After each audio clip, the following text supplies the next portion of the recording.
Fatwa itu pendapat. Fatwa bisa didebat.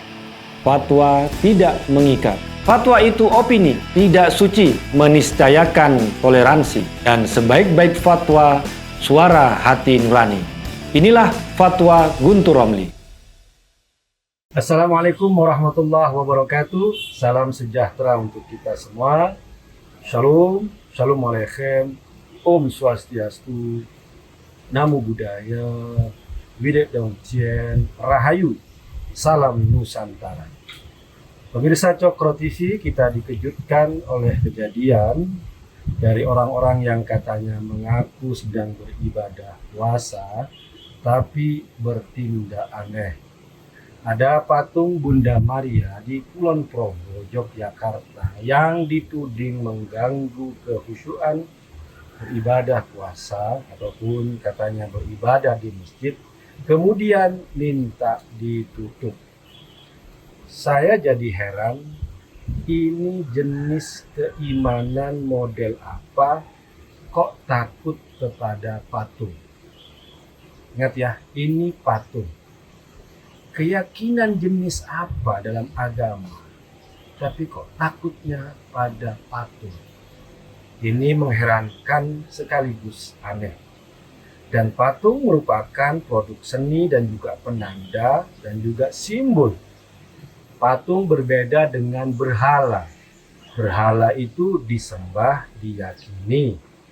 Karena itu dalam kosakata Arab ada perbedaan antara berhala yang disebut dengan sonam, jamaknya adalah asnam, dengan patung yang kosakatanya timthal, jamaknya tamathil.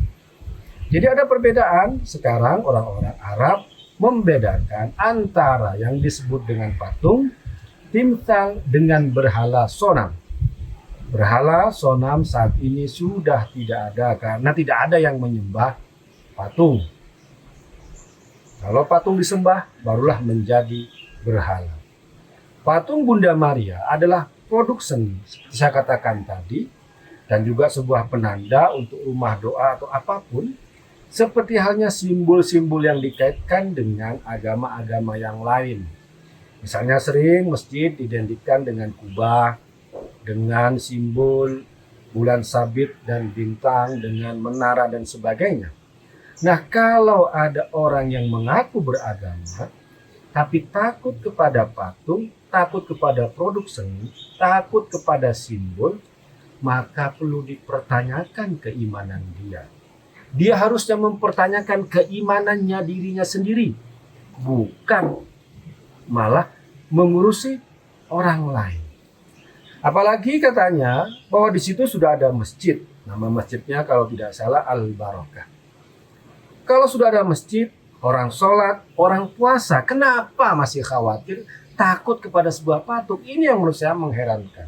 Kecuali orang itu memiliki kebencian, memiliki ketidaksukaan kepada umat beragama yang lain, kepada simbol-simbol agama yang lain. Ini yang disebut dengan intoleransi, bukan toleransi. Kalau toleransi ya masjid silakan berdiri, orang Islam sholat di situ, ya rumah doa silakan berdiri, ada patung Bunda Maria di situ. Ini yang namanya toleransi, saling menghargai, saling menghormati, tidak membenci, apalagi ingin melenyapkan salah satu komunitas, salah satu kelompok yang lain.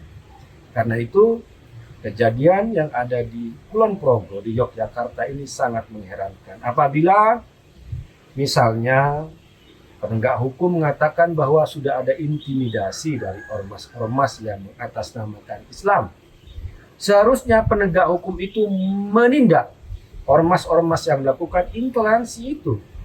Nah, kalau ini dibiarkan ya bisa merembet kepada masalah-masalah yang lain. Apalagi saya lihat ada foto-foto polisi penegak hukum yang foto-foto di bawah patung Bunda Maria setelah ditutupi oleh terpal. Ini harusnya penegak hukum bertindak yang tegas terhadap ormas-ormas yang mengancam kebenekaan di negeri ini. Kemudian juga di Puncak, di Bogor, ada orang yang katanya puasa tapi masuk ke warung bakso untuk bikin laporan. Nah, ini juga menggelikan. Loh, kok puasa malah datang ke warung bakso? Ini kan sama aja dengan kelompok yang sholatnya di jalanan tapi tidurnya di masjid. Lah, ini puasa-puasa ngapain ke warung bakso? Ya, orang yang nggak puasa, apakah dia musafir, apakah dia dalam perjalanan atau ada halangan atau bukan orang Islam, ya silakan saja makan di warung bakso. Kalau orang Islam yang berpuasa ya nggak perlu datang ke warung bakso. Dan apakah orang yang berpuasa itu, puasa itu adalah urusan relasi antara kita, antara seorang hamba dengan Allah Subhanahu wa Ta'ala. Karena itu tidak perlu minta dihormati oleh makhluk. Kenapa? Karena puasa itulah yang memuji, yang melihat langsung adalah Allah Subhanahu wa Ta'ala. Dan ngapain ngurusin pedagang bakso? Ngapain ngurusin warung yang sedang buka kalau itu untuk katakanlah orang yang memang tidak berpuasa? Ya alasannya tadi, apakah dia sedang berhalangan, apakah dia ada uzur, apakah dia bukan orang Islam atau lain sebagainya. Buat apa diurusin? Nah, karena itu ini keanehan-keanehan yang sedang terjadi yang menampakkan ketergangguan. Saya kira ini orang-orang seperti ini ada masalah kejiwaan dengan dirinya sendiri. Bukan umat agama yang lain yang sedang masalah, tidak. Tapi kelompok inilah yang punya masalah dengan kejiwaan dengan dirinya sendiri. Mungkin mereka belum kuat imannya atau juga ya merasa terancam, merasa terganggu sehingga harus melihat orang lain semuanya harus sama dengan dirinya sendiri. Karena itu mari kita sama-sama saling toleransi, dalam arti saling menghargai, saling menerima, mengakui kelompok-kelompok agama yang lain dan jangan memenangkan diri sendiri. Demikian, wassalamualaikum warahmatullahi wabarakatuh.